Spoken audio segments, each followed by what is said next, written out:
kasih Tuhan Yesus. Terima kasih untuk setiap berkat penyertaan-Mu dalam kehidupan kami.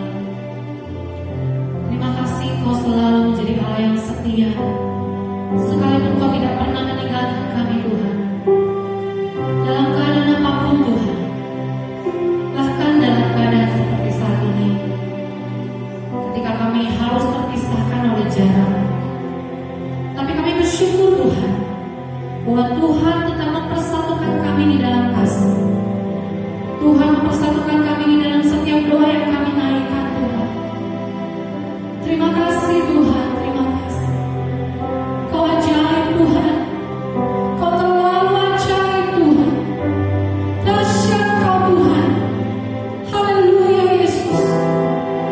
Haleluya Tuhan. Haleluya Yesus. Ajaib Tuhan. Ajaib Tuhan. Haleluya.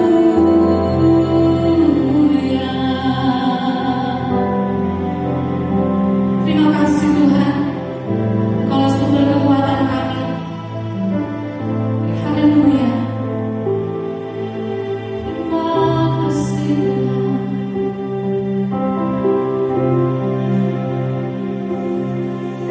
Haleluya.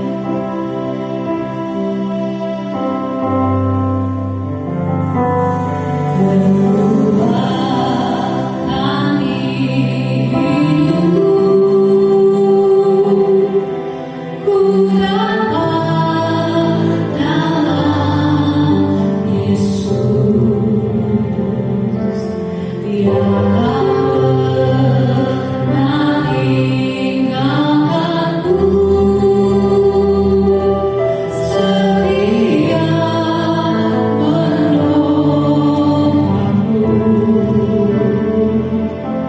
berseru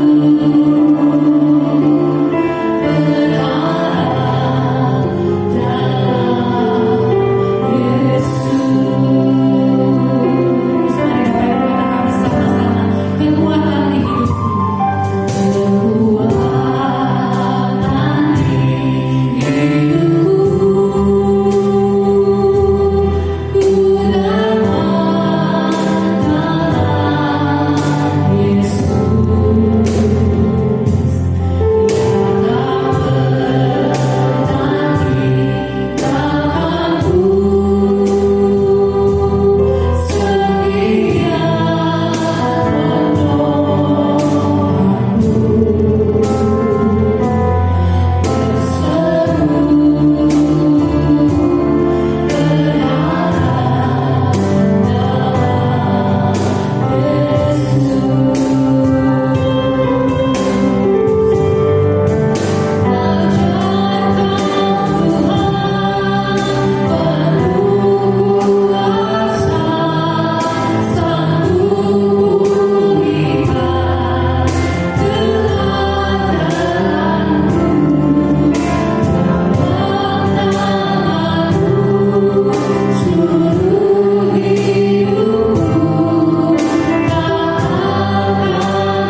Saudaraku yang terkasih dalam nama Yesus Kristus, kita percaya setiap kita pada saat ini melaksanakan ibadah bersama-sama, meskipun dalam situasi dan kondisi yang berbeda. Kalau setiap hari Minggu kita sering dulu berkumpul bersama-sama dalam sebuah gedung, lalu kita melakukan pujian dan penyembahan, kemudian kita mendengarkan khotbah dari hamba-hamba Tuhan secara bersama-sama di dalam sebuah gedung. Tetapi pada saat ini kita diperhadapkan dengan situasi dan kondisi yang tidak memungkinkan kita bersama-sama dalam sebuah tempat di mana kita bisa saling berinteraksi. Karena itu dalam ibadah kita pada saat ini kita lakukan ibadah secara online. Kita mendengarkan puji-pujian dan jemaat di rumah juga ikut memuji Tuhan. Ketika di sini kita berdoa, jemaat di rumah juga berdoa. Dan ketika hamba Tuhan menyampaikan firman Tuhan, kita percaya setiap jemaat Tuhan membaca firman Tuhan, merenungkan firman Tuhan, dan kita bersama-sama akan mendapatkan berkat yang sama. Tidak ada yang salah ketika kita bersama-sama ibadah secara online. Saudara-saudara yang terkasih dalam Yesus Kristus, sebelum kita bersama-sama membaca firman Tuhan, kita merenungkan kebenaran firman Tuhan, saya mengajak kita bersama-sama berdoa. Ya Tuhan Allah Bapa di surga, sungguh kami bersyukur kalau pada saat ini Engkau masih memberikan waktu bagi kami untuk bersama-sama memuji dan menyembah Tuhan. Dan saat ini Tuhan, setiap kami juga Engkau berikan waktu bagi kami untuk membaca firman-Mu dan merenungkan firman-Mu.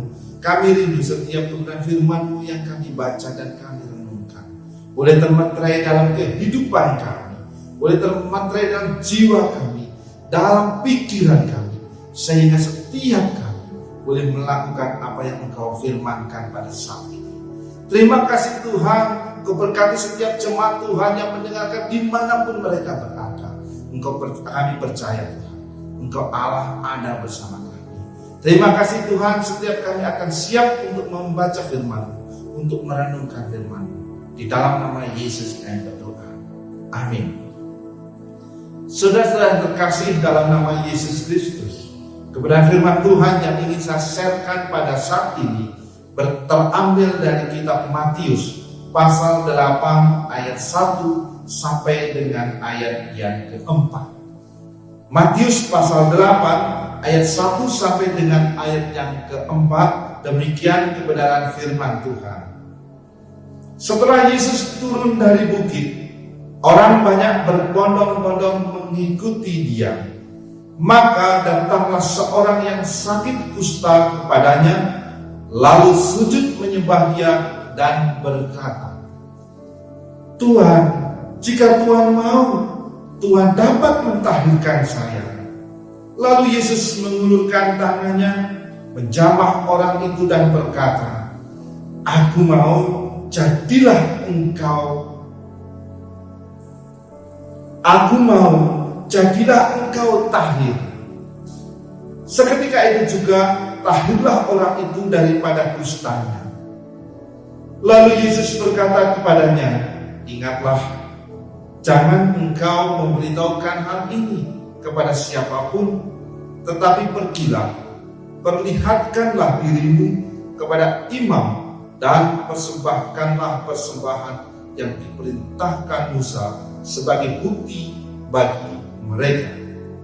Saudara-saudara yang terkasih dalam nama Yesus Kristus, kebenaran firman yang kita baca ini sangat tepat, atau istilahnya persis setelah Yesus menyampaikan khotbah di atas bukit, atau disebut khotbah di bukit, di mana Yesus berkhotbah dan banyak orang yang mendengarkan khotbah itu sangat terkesan sekali. Kemudian ketika Yesus turun, ada seorang yang datang kepada Yesus. Di situ dikatakan ada seorang yang mengalami sakit kusta.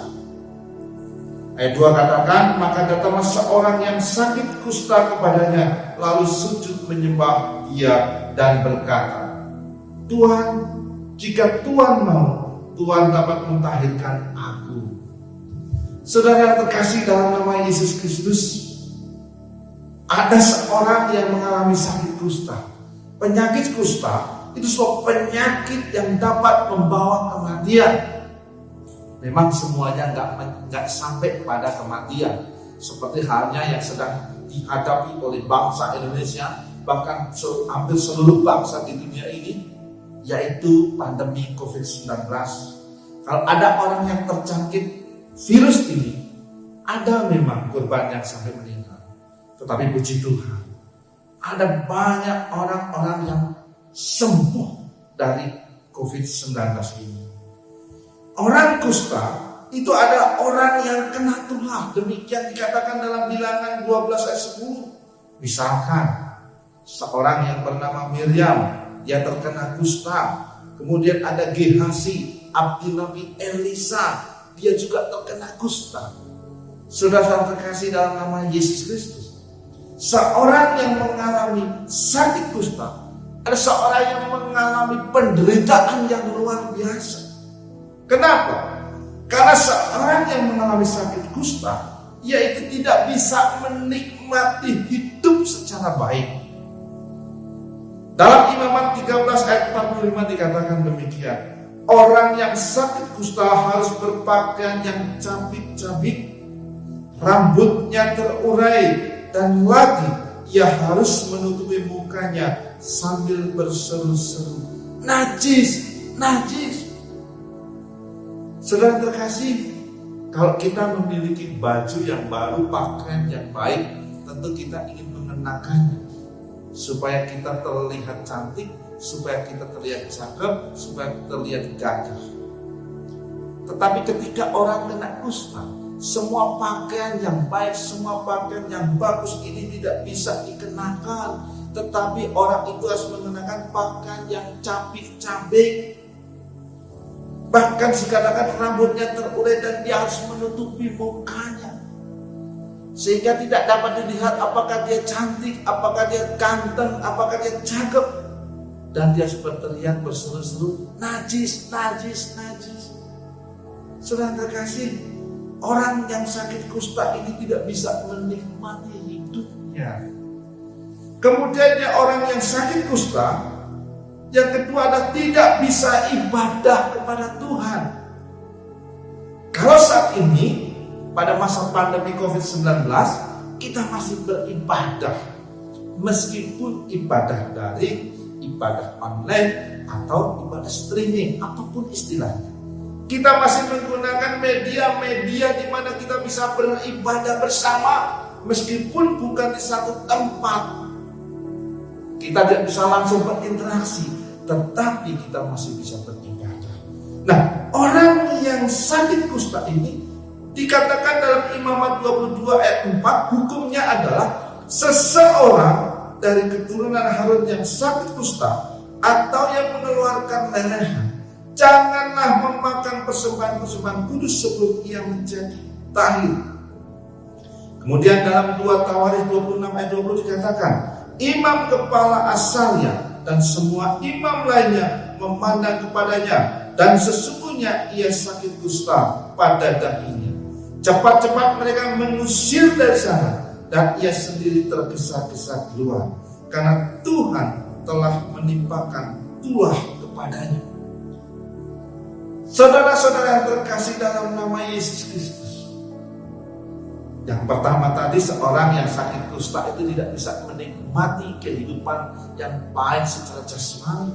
Sekarang yang kedua itu tidak bisa beribadah kepada Tuhan secara bersama-sama. Artinya dia tidak bisa mengisi jiwanya, rohnya dengan firman Tuhan bersama-sama dengan yang lain. Kemudian yang ketiga, penderitaan seorang yang sakit kusta adalah dia harus berada di tempat pengasingan, alias dikucilkan. Nah, kalau sekarang pada masa pandemi COVID-19 ini ada istilah dikarantina. Orang yang terkena virus COVID-19 dia dikarantina, entah karantina mandiri atau karantina di rumah sakit. Tujuannya hanya supaya virus yang ada di dalam orang yang lagi terjangkit ini tidak menular kepada orang lain.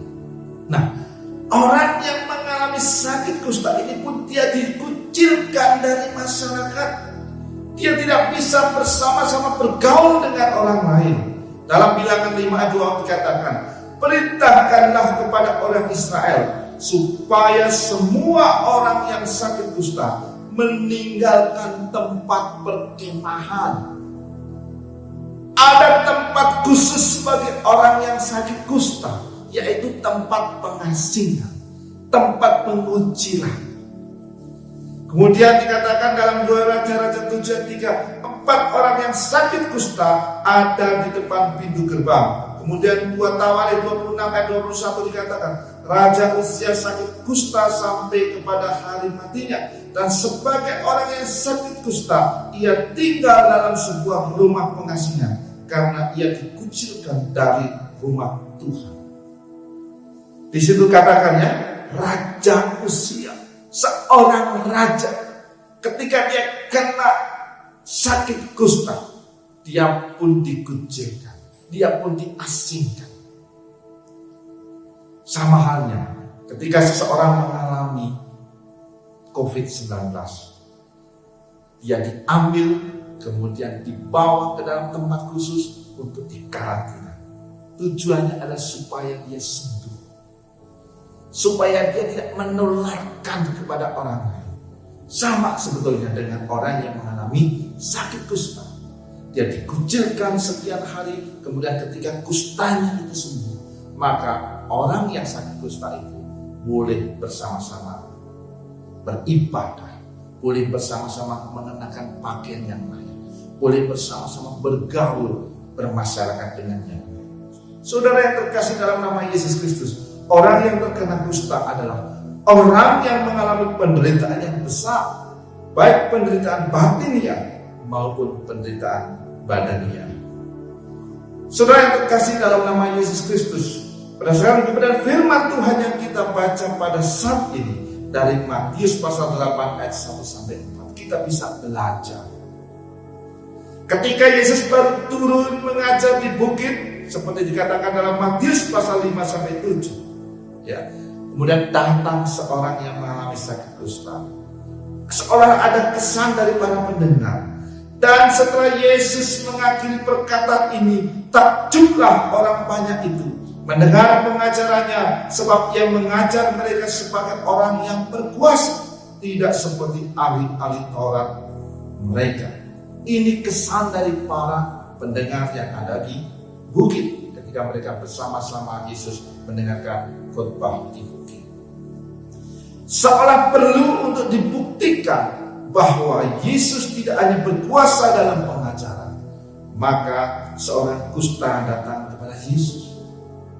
Saya yakin orang yang sakit kusta ini tidak bersama-sama dengan orang pada umumnya datang kepada di bukit mendengarkan Yesus berkhotbah. Pasti tidak.